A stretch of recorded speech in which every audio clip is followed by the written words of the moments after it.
Praise the Lord. கர்த்தர் நல்லவர், அவர் கிருபை என்றும் உள்ளது.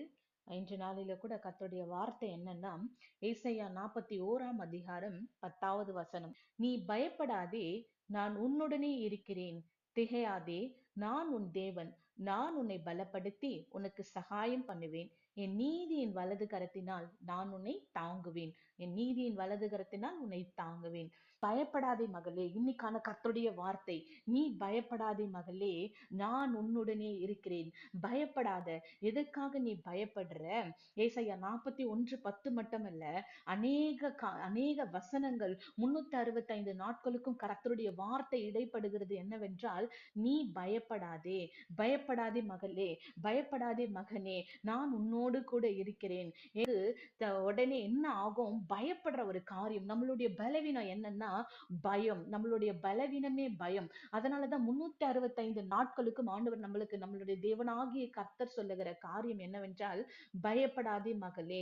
365 நாட்களுக்கும் பயப்படாதே, பயப்படாதே, பயப்படாதே, பயப்படாதேன்னு சொல்லிக்கிட்டே இருக்கிறாருன்னா, இது நம்மளுடைய பலவீனம். நாம உடனே பயப்படுறோம். உடனே நம்மளுடைய இருதயம் என்ன ஆகுது? கலக்கம் அடையுது. நம்மளுடைய இருதயத்துல ஒரு விதமான பயம் வந்துருது. நம்மளுடைய இருதயத்துல அந்த பயம் என்ன பண்ணுது? நம்மளுடைய சரீரத்தை பலவீனப்படுத்துது.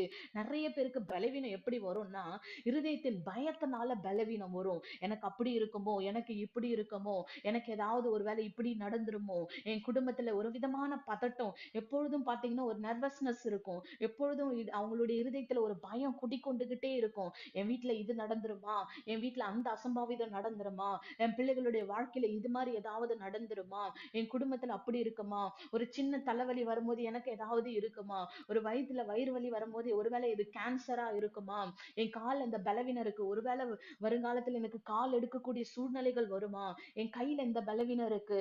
உடனே ஒரு பலவீனம் வந்த உடனே என்ன பண்றது? நான் செத்துருவேனா? எனக்கு இந்த பயம் வந்த உடனே என்ன யோசிக்கிறோம்? நான் செத்துருவேனா, நான் ஒருவேளை இன்னைக்கே செத்துருவேனா, அப்படி விதமான சில பயங்கள் பலவீனமா வந்து காணப்படுகிறது. காரணம் என்ன? இப்படிப்பட்ட விதமான யோசனைகள் நம்மளுடைய சிந்தனையிலும் நம்மளுடைய இருதயத்திலும் வர்றதுக்கு முக்கிய காரணம் என்னன்னா, முதலாவது பயம். பிசாசுக்கு தெரியும் நம்ம எங்கெல்லாம் நம்மளுடைய பலவீனம் எது, நம்மளுடைய பயம், நம்மளுடைய ஸ்ட்ரென்த் அண்ட் வீக்னஸ் என்னன்னு தெரியும். எதுல நம்ம ரொம்ப வீக்னஸா இருக்கிறோமோ அந்த காரியத்தை எடுத்து பயன்படுத்துவான். மனுஷர்களாகிய நமக்கு ஒரு காரியம் இருக்கு, பயம். ஒரு விதமான பயம் அல்லவா? இந்த பயத்தினாலதான் உடனே என்ன ஆகுது? சரீரம் பலவீனப்படுது, மாம்சம் பலவீனப்படுது. பயம் இருதயத்துக்குள்ள வந்த உடனே ஒரு கன்ஃபியூஷன், நம்மளுடைய சிந்தனையில ஒரு விதமான கன்ஃபியூஷன், நம்மளுடைய சிந்தனையில ஒரு விதமான சோர்வு, ஒரு விதமான அந்த சோர்வுகள் வர வர என்ன நடக்கும்? அடுத்தது அவ்விசுவாசத்துக்குள்ள நடத்தப்படுற காரியங்கள் நடக்கும். அந்த அவ்விசுவாசம் உள்ள கிரிய பண்ண உடனே என்ன நடக்கும்? அடுத்தது நம்மளுடைய சரீரம் பலவீனப்படும். என்ன ஜெபம் பண்ணி என்ன பலன் வருது எனக்கு? என்ன ஜெபம் பண்ணி எனக்கு என்ன பிரயோஜனம்? உடனே என்ன ஆகும்? இந்த மாம்சம் என்ன பண்ணும்? ஒத்துழைக்காம பலவீனப்பட ஆரம்பிக்கும். இதெல்லாம் எதனால வருது? என்ன காரியத்தினால வருதுன்னா, பயத்தினால வருகிற காரியம். அதனால்தான் ஆண்டவராகிய இயேசு கிறிஸ்து ஒவ்வொரு நாளும் நம்மை பார்த்து சொல்லுகிற காரியம், நீ பயப்படாதே, நான் உன்னுடனே இருக்கிறேன். இன்னைக்கு நீ புறப்பட்டு போற மகளே, இன்னைக்கு நீ புறப்பட்டு போற மகனே, நீ பயப்படாதே. இந்த காரியத்தை குறிச்சு பயப்படுறியா? இந்த காரியத்தை குறித்து பயப்படாதே. ஏனென்றால் எல்லாவற்றையும் செய்து முடித்தவர், சகல சிலுவையில அறைந்து முடித்து வெற்றி சிறந்தவராகிய நான் உன்னோடு கூட இருக்கிறேன். நான் உன்னோடு கூட இருக்கிறபடினால் நீ பயப்பட வேண்டிய அவசியம் இல்லை. பயப்படாத, நான் உன்னோடு கூட இருக்கிறேன். நீ எதுக்காக பயப்படுற? வெளிப்படுத்தின விசேஷம் 1:17 சொல்லுது, பயப்படாதே, நான் முந்தினவரும் பிந்தினவரும் உயிருள்ளோருமாய் இருக்கிறேன். நான் யாராக உன்னுடைய வாழ்க்கையில காணப்படுறேன்? யாராக உனக்குள்ள நான் வாசம் பண்ணுகிறேன்? உயிருள்ள தேவனாக வாசம் பண்ணுகிறேன். நீ எதை குறித்து பயப்படுற? எதுக்காக கலங்கி கொண்டிருக்கிற? உன்னுடைய இருதயம் ஏன் பயப்படுது? அதனாலதான் வேத வசனம் சொல்லுது, உங்கள் இருதயம் கலங்காதிருப்பதாக. யோவான்ல வசனம் இருக்குது இந்த இடத்துல. இந்த வசனம் சொல்லுது, உங்கள் இருதயம் பயப்படாமலும் கலங்காமலும் இருப்பதாக. நம்மளுடைய இருதயம் பயப்பட தேவையில்லை. ஏனென்றால் எல்லாவற்றையும் செய்து முடித்தவர், மரணத்திற்கும் பாதாளத்திற்கும் உரிய திறவுகோலை உடையவர், மரணத்தை ஜெயித்தவர், எல்லாவற்றையும் சிலுவையில் அறைந்தவர், சாத்தானை தன் காலின் கீழே வைத்து நசுக்கினவர், மரணத்துக்கு அதிகாரியாகிய அவனை சிலுவின் கீழாக வைத்து அவனை தோற்கடித்த தேவன் நம்மளோடு கூட இருக்கிறார். அதனால தான் மரித்தேன், இதோ சதா காலமும் நான் உயிரோடு கூட இருக்கிறேன். மரிச்சிட்டேன், ஆனா நான் என்ன 3வது நாள் உயிர் தெழுந்து விட்டேன். உன்னுடைய பாவங்களுக்காக நான் மரித்தேன், உன்னுடைய வியாதிக்காக நான் மரித்தேன், உன்னுடைய பலவீனத்துக்காக மரித்தேன், உன்னுடைய வேதனைகளுக்காக நான் மரித்தேன், உன்னுடைய அவ்விசுவாசத்துக்காக மரித்தேன். நீ எங்கெல்லாம் தவறி விழுந்தாயோ அந்த காரியங்களுக்காக நான் சிலுவையில மரித்த மகளே, எல்லாவற்றிற்காகவும் நான் மரித்தேன். ஆனாலும் 3வது நாள் உயிர்த்தெழுந்தேன். இதோ மரணத்தை ஜெயித்தேன். மரணத்துக்கும் பாதாளத்துக்கும் உரிய திறவுகோலை கூட என்னோடு கூட இருக்குது. பயப்படாதே மகளே, உன்னுடைய வியாதிகள் எல்லாவற்றையும் நான் எங்க அறைந்து விட்டேன்? சிலுவையில அறைந்து விட்டேன்.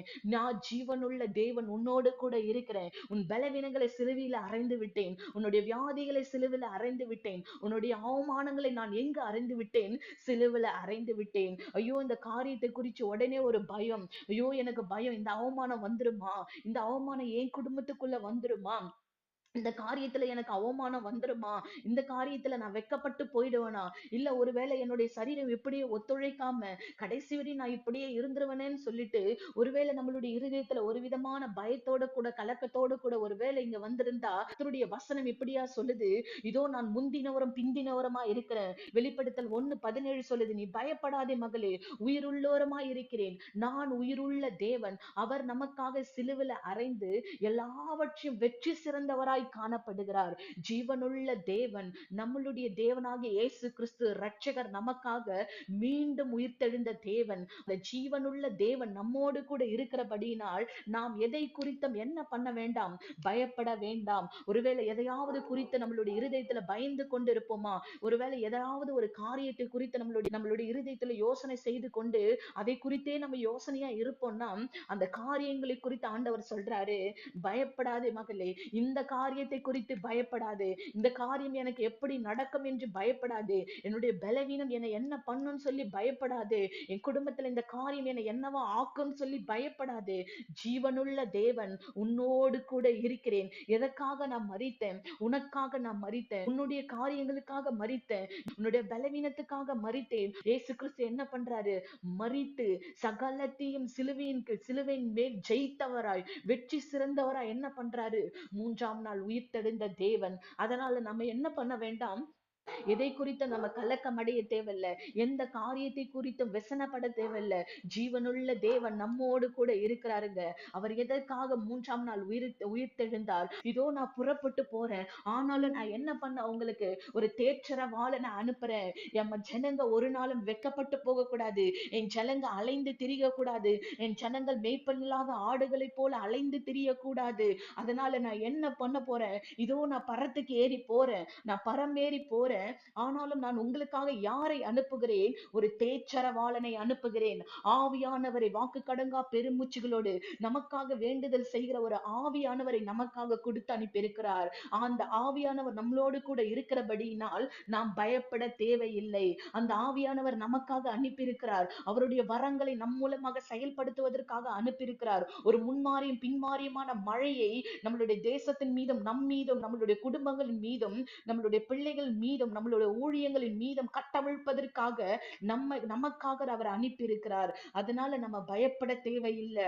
எதை குறித்தும் பயப்பட தேவையில்லை. ஒருவேளை ஏதோ ஒரு காரியத்தை குறித்து, ஏதோ ஒரு சில காரியங்களை குறித்து இருதயத்துல ஒரு விதமான பயத்தோடும், இருதயத்துல ஒரு விதமான கலக்கத்தோடும், இருதயத்துல பலவிதமான யோசனைகளோடும் கூட இந்த காரியத்துல நான் என்ன முடிவு எடுக்கிறது, இந்த முடிவு எனக்கு எப்படியாய் போய் முடியும்னு சொல்லிட்டு ஒருவேளை நம்ம யோசனை செய்து கொண்டிருக்கலாம். ஆனால் கர்த்தராகிய இயேசு கிறிஸ்து சொல்றாரு, பயப்படாதே மகளே, எந்த காரியத்தை குறித்து நீ யோசனை செய்து கொண்டிருக்கிற, இந்த காரியத்துல எனக்கு இன்னும் முடிவு வரலையே, இந்த காரியம் இன்னும் தடப்பட்டு காணப்படுதே, இந்த காரியத்துல அடுத்தது நாங்க என்ன பண்றது, அடுத்த மாதத்துல நான் இந்த காரியத்துக்காக எல்லாம் நாங்க ஒழுங்குபடுத்தி இருக்கிறோமே, இல்ல இந்த வருஷத்துல நான் இந்த காரியங்களுக்காக நாங்க ஒழுங்குபடுத்தி இருக்கிறோமே, நான் இந்த காரியம் எப்படி ஆகும், எப்படியாய் போய் முடியும், எப்படியா போய் ஜெயம் எடுக்கிறதுன்னு சொல்லிட்டு ஒருவேளை நம்ம இருதயம் மங்கலாய்த்து கொண்டிருக்கலாம் அந்த காரியங்களுக்காக. ஆனால் இயேசு கிறிஸ்து சொல்றாரு, பயப்படாதே மகளே, நான் உன்னோடு கூட இருக்கிறேன். அதனாலதான் வெளிப்படுத்தல் 1:17 சொல்லுது, பயப்படாதே, நான் முந்தினவரும் பிந்தினவருமாய் இருக்கிறேன், உயிருள்ளவருமாய் இருக்கிறேன். அந்த முன்மாறி முன்மாறியும் பின்மாறியுமான மழையை அனுப்பின தேவன் நம் பக்கத்தில் இருப்பதால் நாம் பயந்து போக தேவையில்லை. சகரியா 10:1 சொல்லுது, பின்மாறி காலத்து மழையை கர்த்தரிடத்தில் வேண்டிக் கொள்ளுங்கள். அவரிடத்திலிருந்து நாம் என்ன பெற்றுக்கொள்ள வேண்டும்? பயப்படாதுன்னு சொல்லிட்டாரே, நான் உன்னோடு கூட இருக்கிறேன்னு சொல்லிட்டாரே, அதனால எதற்காக அவரிடத்துல வேண்டிக் கொள்ளணும்? எதுக்காக பயப்படக்கூடாதுன்னு சொல்றாருன்னா, எதற்காக நம்மள பயப்படாது, எதுக்காக நம்மள ஆயத்தப்படுத்தி வச்சிருக்கிறாரு, எதுக்காக எனக்காக, என்னுடைய குற்றங்களுக்காக, என்னுடைய பாவங்களுக்காக, நான் செய்த தவறுகளுக்காக, நான் செய்த எல்லா பொல்லாங்கான காரியங்களுக்காக, என் இருதயத்தின் தவறான சிந்தனைகளுக்காக, என்னுடைய சிந்தனைகள் ஏற்பட்ட பாவங்களுக்காக, என் கால்கள் செய்த பாவங்களுக்காக, என் கரங்கள் செய்த குற்றங்களுக்காக எனக்காக ஒருத்தர் ஜீவனையே கொடுத்தாரே, சிலுவையில ஜீவனையே கொடுத்தாரே, தன்னையே அர்ப்பணித்தாரே, தன்னுடைய கடைசி சொட்டு ரத்தத்தையும் சிலுவையில கொடுத்தாரே, தன்னுடைய கடைசி சொட்டு நீர் மட்டும் சிலுவையில கொடுத்தாரே. எதற்காக அவர் இதை தியாகம் பண்ணினாரு? எதற்காக 365 நாட்களும் பயப்படாதே, நான் உன்னோடு கூட இருக்கிறேன்னு சொல்றாரு? எதற்காக அவர் என்னோடு கூட இருக்கணும்? எதற்காக அவர் இந்த காரியங்களை எனக்காக செய்ய வேண்டும் என்றால், பின்மாறி காலத்து மழையை நம் மீது அனுப்புவதற்காக, ஒரு பெரிய எழுப்புதலை நம் மூலமாக கட்டவிழ்ப்பதற்காக. இதற்காக உங்களை தெரிந்து கொண்டார். உங்க குடும்பத்துல ஒருவேளை இங்க வந்திருக்கிறவங்க அநேக பேர் பாத்தீங்கன்னா, நம்ம இந்த இடத்துல கூடி வந்திருக்கோம். உங்க கணவரை தேர்ந்தெடுத்திருக்க மாட்டாரு, ஒருவேளை உங்க பிள்ளைங்களை தேர்ந்தெடுத்திருக்க மாட்டார், உங்களை தேர்ந்தெடுத்திருப்பாரு. ஒருவேளை உங்க மனைவிகளை தேர்ந்தெடுத்திருக்க மாட்டார், உங்களை தேர்ந்தெடுத்திருப்பாரு. உங்க குடும்பத்துல நீங்க முதல்ல இயேசு கிறிஸ்து அறிந்து கொண்டவர்களாய் காணப்பட்டிருப்பீங்க. ஒருவேளை குடும்பம் ரட்சிக்கப்பட்டிருக்கலாம், ஆனால் முதலாவது நீங்க ரட்சிக்கப்பட்டிருப்பீங்க. எதுக்காக ரட்சிப்பு அந்த ஆண்டவர் கொடுத்தார் என்றால், ஒரு பின்மாரியமான மழையை அனுப்புவதற்காக, உங்களை கொண்டு குடும்பத்துல ஒரு பெரிய அசைவை உண்டு பண்ணுவதற்காக. எதற்காக இத்தனை பேர் உங்க குடும்பத்துல இருக்கிறாங்க, உங்க உறவினர்கள் மத்தியில இருக்கிறாங்க, எல்லாருமே இருக்கிறாங்க. ஆனா அவங்க எல்லாம் ரட்சிக்கப்படல, ஆனா நான் ரட்சிக்கப்பட்டிருக்கேன். எதற்காக அந்த ரட்சிப்பை தேவன் எனக்காக கொடுத்தார் என்றால், ஒரே ஒரு காரியம் தான், உங்களை கொண்டு ஒரு எழுப்புதலை கட்டளையிட, உங்களை கொண்டு ஒரு பெரிய அசைவை அந்த குடும்பத்துல அஸ்திவாரத்தை அசைப்பதற்காக.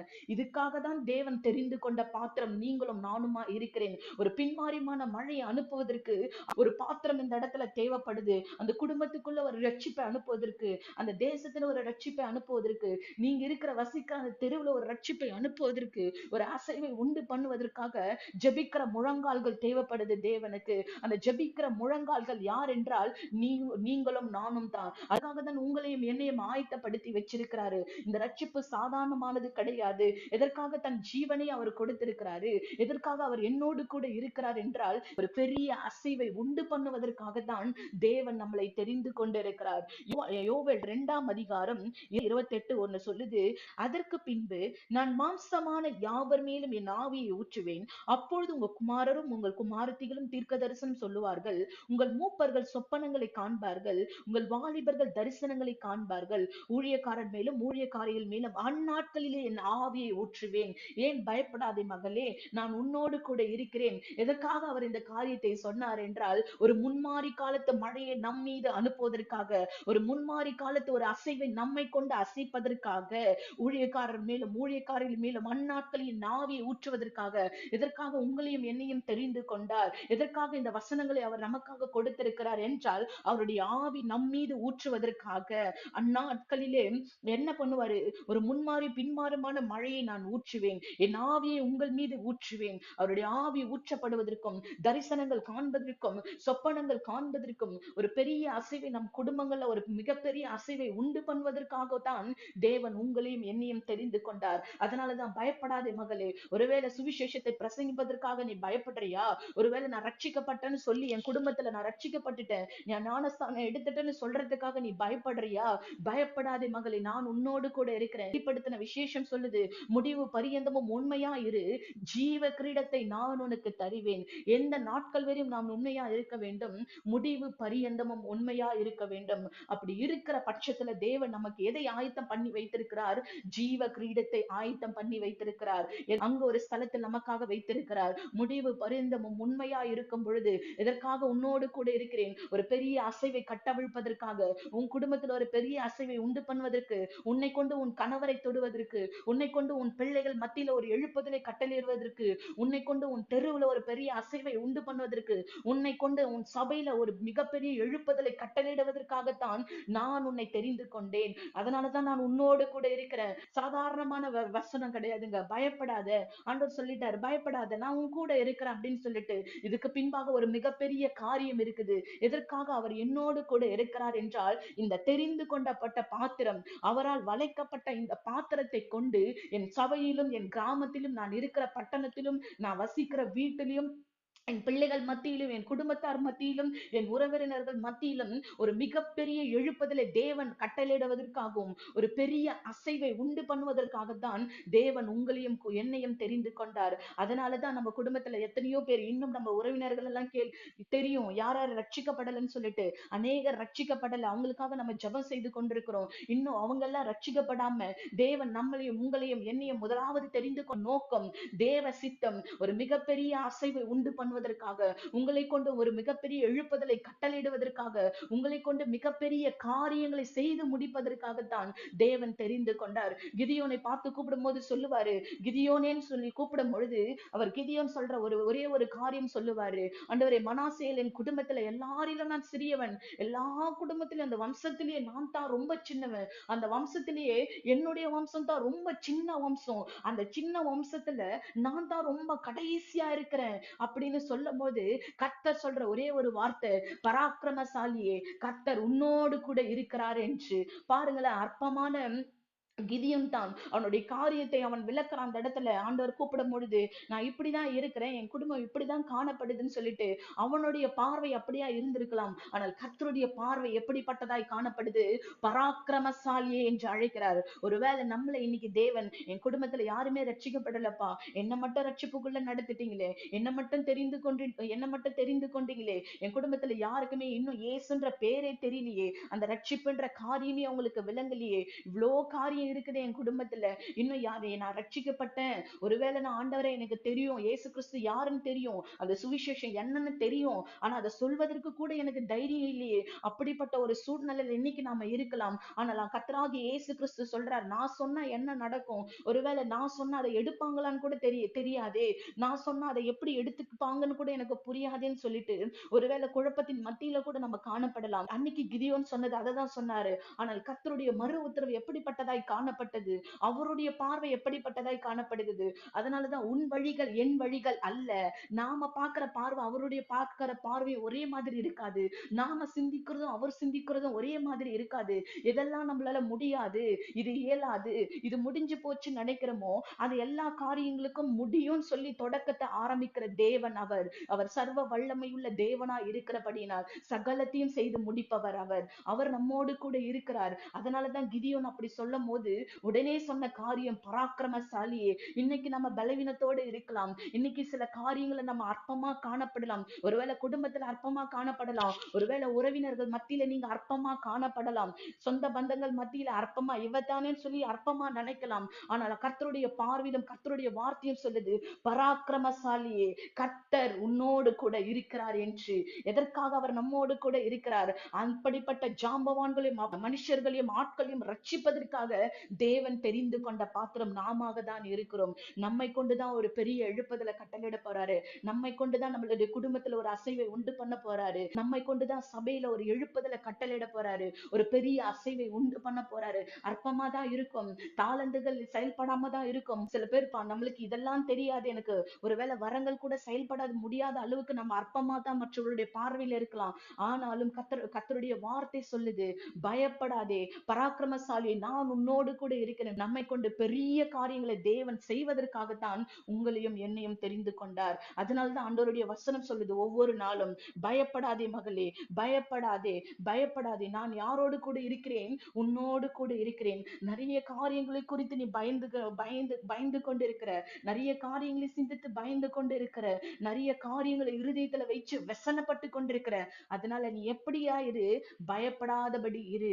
ஏனென்றால் சகலத்தையும் செய்து முடித்தவர், முந்தினவரும் பிந்தினவருமாகிய நான், உயிருள்ளவமா இருக்கிற நான் உன்னோடு கூட இருக்கிறேன். எதற்காக இருக்கிறேன், ஒரு ஜீவ கிரீடத்தை உனக்காக ஆயத்தம் பண்ணி வைத்திருக்கிறேன். அந்த ஜீவ கிரீடத்தை உன் தலையில் சூட்டி மகிழ்வதற்காகத்தான் நான் உன்னை தெரிந்து கொண்டேன். அதனாலதான் உன்னை தெரிந்து கொண்டேன், அதனாலதான் நான் உன்னை பேர் சொல்லி அழைத்தேன்னு சொல்லி கர்த்தருடைய வசனம் சொல்லுது. அதனால ஒருவேளை இன்னைக்கு நம்மளுடைய இருதயத்துல பலவிதமான கலக்கத்தோடு கூட பயத்தோடு கூட இந்த காரியம் எனக்கு என்னவாய் போய் முடியும்னு சொல்லிட்டு எதற்காக தேவன் தெரிந்து கொண்டார், எதற்காக என்ன அழைச்சாருன்னு சொல்லி ஒருவேளை குழப்பத்தோடு கூட நம்ம இருக்கலாம். ஆனால் கர்த்தருடைய வசனம் சொல்லுது, பயப்படாதே மகளே, உன்னை கொண்டு பெரிய திட்டத்தை நான் வைத்திருக்கிறேன். இன்னைக்கு அந்த திட்டம் மனுஷர்களுடைய பார்வையில அற்பமா இருக்கலாம், மனுஷர்களுக்கு அது தெரியாது என்ன திட்டம்னு.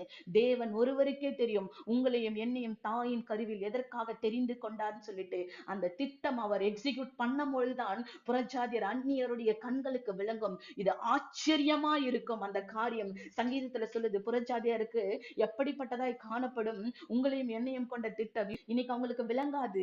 ஏன்னா அந்த காரியம் பிளாங்கா இருக்கும். ஆனால் அவருடைய காரியம் எக்ஸிக்யூட் பண்ணும்போது இந்த காரியம் எப்படிப்பட்டதாய் காணப்படும், ஆச்சரியமாய் காணப்படும். அதனால ஏசாயா 41:10 சொல்லுது, நீ பயப்படாதே, நான் உன்னுடனே இருக்கிறேன், திகையாதே, நான் உன் தேவன், நான் உன்னை பலப்படுத்தி உனக்கு சகாயம் பண்ணுவேன், நான் என் நீதியின் வலது கரத்தினால் உன்னை தாங்குவேன். கடைசி மட்டும் நான் என்ன பண்ணுவேன், என் நீதியின் வலது கரத்தினால் உன்னை தாங்கி கொண்டு செல்வேன் என்று கர்த்தருடைய வசனங்கள் சொல்லுது. இந்த கர்த்தருடைய வசனத்தின் பிரகாரமா ஏசாயா 41:10 பிரகாரமாய் நம் அனைவரையும் ஆசீர்வதிப்பாராக. ஆமென்.